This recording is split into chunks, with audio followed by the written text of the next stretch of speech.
Hi there, Corby Midlide, your no bullshit psychic, and I'm here for our weekly reading for the week of January 25th, 2026.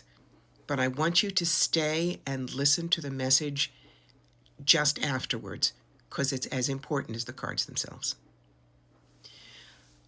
I made sure that I was very clear before I picked the cards. They all have the same theme, and it may seem very strange, but let me explain them to you. The first card is appreciation. But look, the rose has thorns. It weeps, and yet the difficulties form a heart. What that means to me is it is important to appreciate the sacrifice, the martyrdom of Renee Good and Alex Pretty. Realize that in major battles, yes, people fall. People are lost. But what can we do with their memories and the lives they led? That can give us strength. The next card is the Ace of Cups, which is the card of heart opening and love.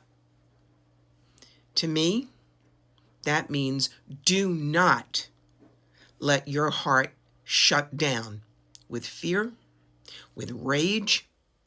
Do not find that your soul gets as filthy energetically as those who prowl the streets in Minneapolis and shoot innocent bystanders with glee because they did. You open your heart to those around you. Remember the thousands upon thousands of Minnesotans who stood together in love for each other and for the lives that they want themselves and their families to lead. It wasn't just hate. The spirit of the wheel says this is your time for inner power, learning your true self, and remembering there is potential for good. The fairies, the maiden. The maiden is a brand new road. And right now what we're doing is we are breaking down the old America that didn't solve problems, that didn't get the rot out at the root. This is a new road we'll be going on. And Ganesh reminds you of your capacity to love. This is not blood for blood. It's not. It is, if you love what this country can be, what Americans can be with each other, for the world, that is why you keep marching. The Energy Oracle says it's a journey to spirit. Remember, you are here in this incarnation because your soul felt you could be of help and service, that there were things to learn. Do not let the heaviness of the world make you forget who you are soul deep. And what does the Zen deck have to say?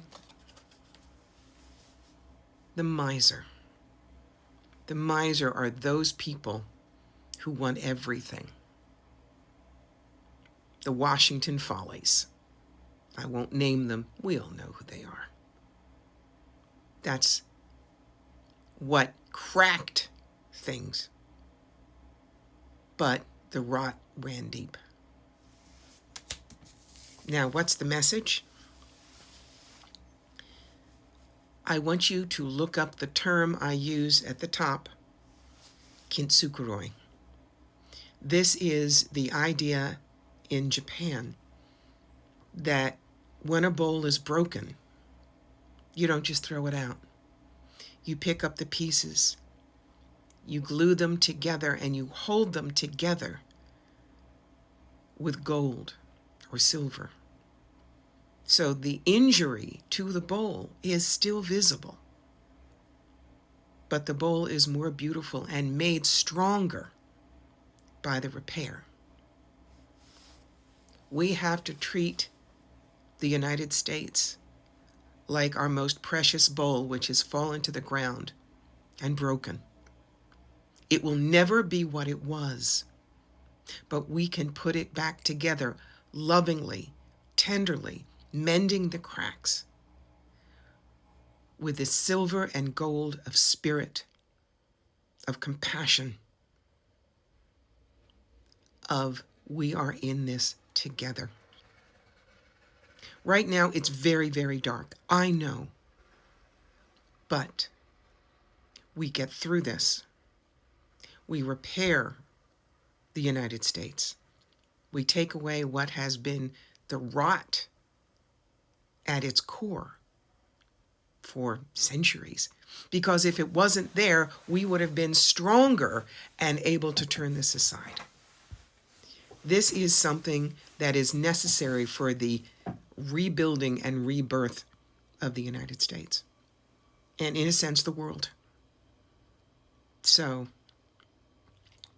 this week's reminder from all the guides, all the angels, all of spirit is, yes, march and protest and fight, but fight for what can be, not just to get back at the dark that's happening now. Remember, I love you, and I believe in you, and we're going to be in this together to get to the other side.